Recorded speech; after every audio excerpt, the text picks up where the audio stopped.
While the idea of a rent-to-own property can seem attractive, there are several reasons why I do not advocate this for my clients. And it may not be in the best interest for you. So in this video, we're going to explore 3 reasons why rent-to-own properties are not a good idea, and I'll suggest some other options at the end.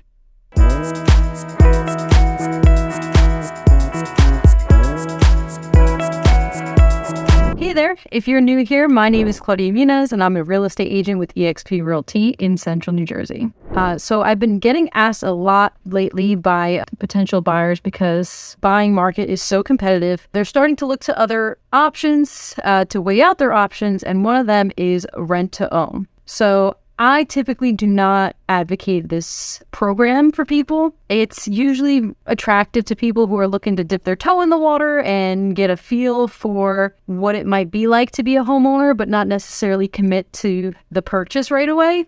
Could also be people who are not necessarily financially prepared. So sometimes they have issues with their credit they're looking to clear up, or they just haven't saved enough money for a down payment. So they think, okay, let me try a rent to own in the meantime and see if that works. But I'm here to tell you that might not be a great idea. And I also have some other options that may be more lucrative for you. So I'm just going to jump right in it. Here's reason number 1, lack of flexibility. So one of the biggest reasons people become homeowners in the first place is because they want to have more control over what their property looks like. They want to renovate the kitchen. They want to, hot pink tiles or whatever you like. You cannot do it in a rent to own property because the landlord still owns it. So you're still governed by their rules and what they'll allow you to do to the property. Another big thing has to do with one of the number 1 reasons why millennials are buying homes right now, which is their 4-legged furry friends. So if you're doing a rent to own, you'll have to ask permission to the landlord to get a pet. And since that's a big part of the reason people get homes in the first place, I doubt you want to be asking permission. If you're having to ask permission to get a pet, you might as well stay home with mom and dad.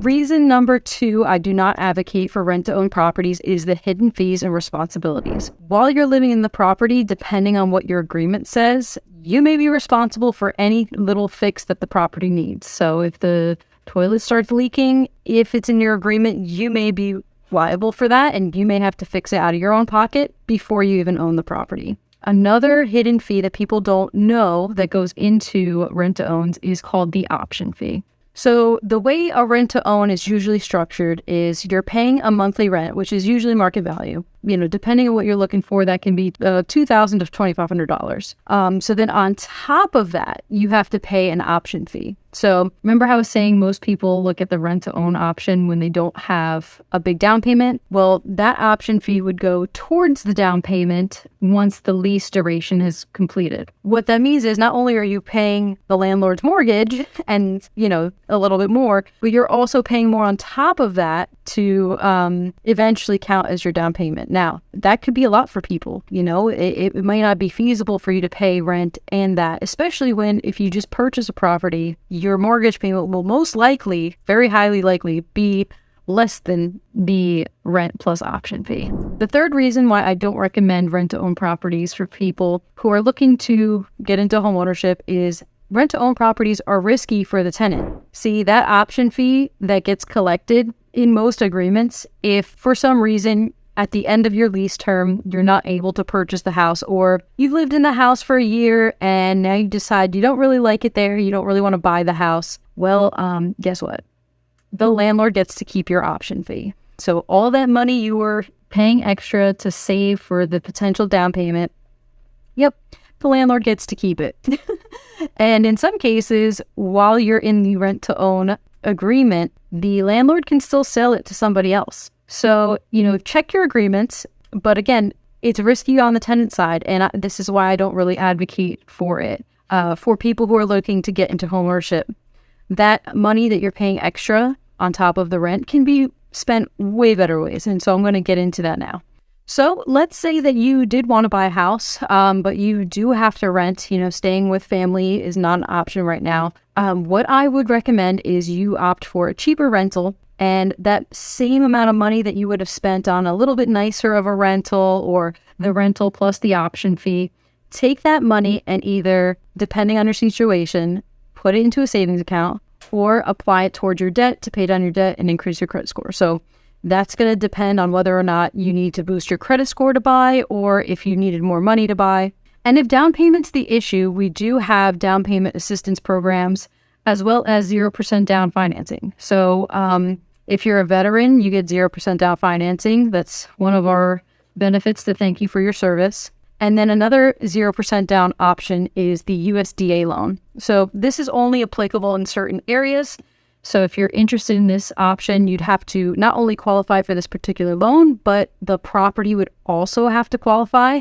So if that's something you're interested in, reach out. I'll connect you to an excellent lender who can help hold your hand through the process. If you were not able to purchase right now because of your credit score, then I would definitely take that extra that you're going to pay towards the option fee and apply it towards your debt. So if you need help creating a plan, reach out to me and someone from my team will help you get that plan in place, and then all you have to do is execute it.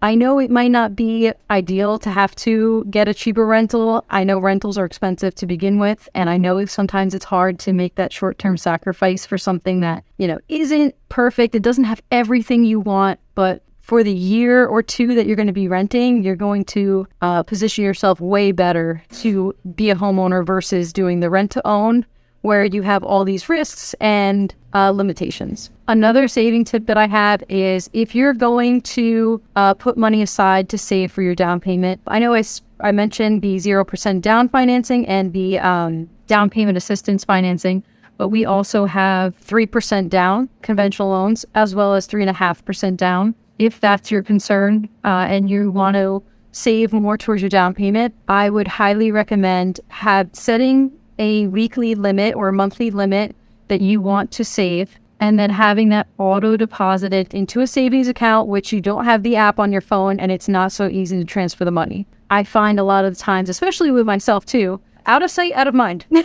So if that money is not something that's so easily accessible on your day-to-day, it'll be a lot easier to hit that savings goal and thus your homeownership goal. So to wrap this up, while the rent-to-own properties may seem like an attractive option, they're not always the best solution for people who are looking to become homeowners. Due to the lack of flexibility, the hidden fees and responsibilities, and the riskiness associated with these types of arrangements, I would strongly suggest you consider other options. By opting for a cheaper rental and saving up for that down payment, you can take control of your financial future and become a homeowner all on your own terms. And you can get your furry four-legged friend. If you have any questions regarding financing, feel free to reach out to me and I will be happy to connect you to one of my lending partners. They will be able to hold your hand and walk you through the process. When it comes to me and my referrals, I like to recommend people who make me look good. I don't get kickbacks or anything monetary from these people. I simply want them to give my clients great customer service and help them with their real estate goals. So if that's something you're interested in, feel free to reach out to me and I'll be happy to connect you. Also, feel free to check out some of our other videos to help you on your home buying or selling journey here in Central New Jersey. Thanks for checking out my channel and look forward to seeing you next time.